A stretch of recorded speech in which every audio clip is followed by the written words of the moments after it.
Should a parent be allowed to teach their child how to safely handle a gun, even if they're younger than age 14? This is a bill that was before the legislature this year. Skylar, you'd start us off, please. Yeah, I have no problem with that. I started practicing baseball and playing baseball at a very young age, and it helps you to know the skill and to be responsible. You know, when you're swinging a bat, that can still be dangerous as well, but if you want to have responsible gun owners and people that know how to handle firearms, you start them young, and the parent, I believe in this bill, the parent has to be with them as well. It'll teach them, and they will be responsible, and they'll know more about firearms as they get older. I think it's a great thing, it's a great way to teach them, and it's a very pro-gun bill. I would agree with that. As long as the parent is with them, teaching them, I think it's a great idea. It's another way for our parents and our children to be together.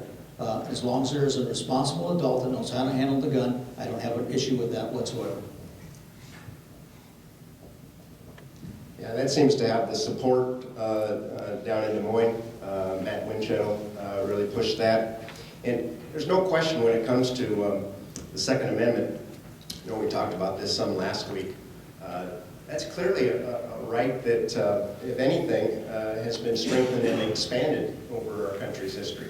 The Supreme Court decision in Heller, no longer tied it to your participation in a militia. It's an individual right. Kevin and I noted last week that neither of us own a gun. And some have tried to kind of make an issue of that for some reason. Now, it's not like I've never owned a gun. I clearly was happy that I could bear arms when I worked in Alaska for a summer several years ago.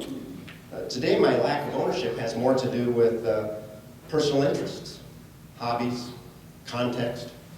I just don't believe I need it for protection. I mean, for heaven's sake, we leave our house unlocked most of the time. You're going to find keys in my car.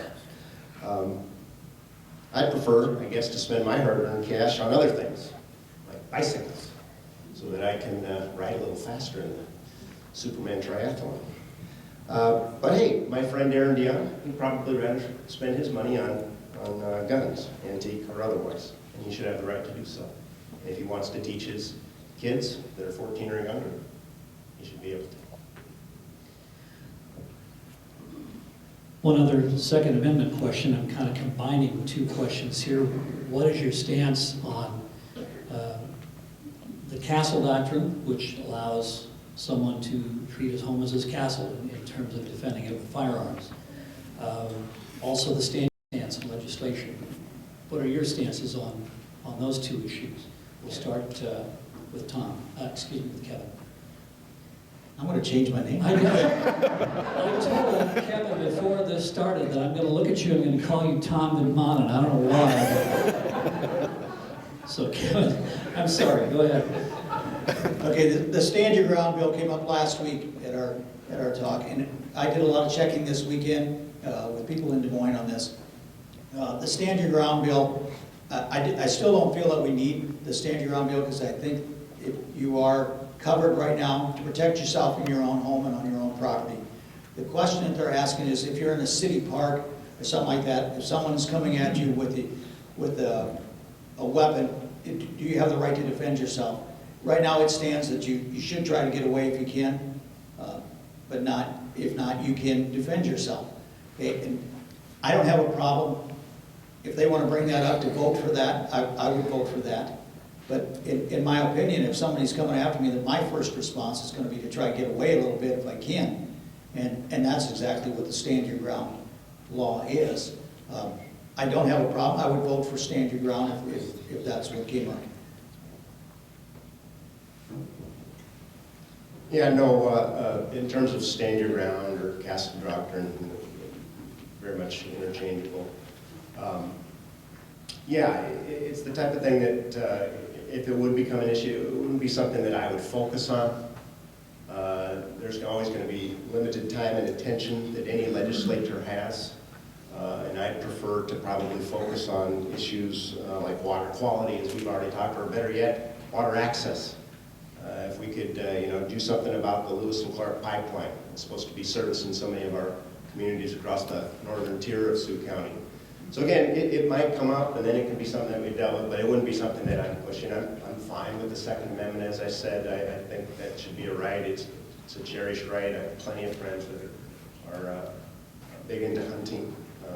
But again, stand your ground, some of that is shaped by our own context, and it's probably something that we're not really going to be terribly concerned about. At least if I'm listening to my constituents, again, it hasn't been an issue that has ever been raised or any concern of any way that I've talked to. Well, stand your ground. We did our research last week too. Matt Winchell had actually sponsored and had brought this forward. He brought Stand Your Ground forward. I think it's important, and I think if we're going to bring Stand Your Ground forward, I believe that we should have the procedural protection that they have down in Florida as well. I'm absolutely in favor of castle doctrine. I don't like the idea of having to retreat first. I mean, it could be, I might be able to outrun the assailant, but somebody else may not be able to. Or somebody, we're talking, you're 80 years old. I mean, are you going to run? You're not going to run. You need to be able to have that protection. You're defending your own life. And that's why, the Second Amendment is so vital to everything that's going on. I mean, that protects all of our rights. If we lose that, we lose everything. And stand your ground is important. And if anybody kept on the case in Florida with George Zimmerman, and he shot a teenager that was coming after him and attacking him, he got away right then and there because he defended himself. And I believe that is crucial. I think it's absolutely correct, and I don't think there's anything unchristian about defending yourself.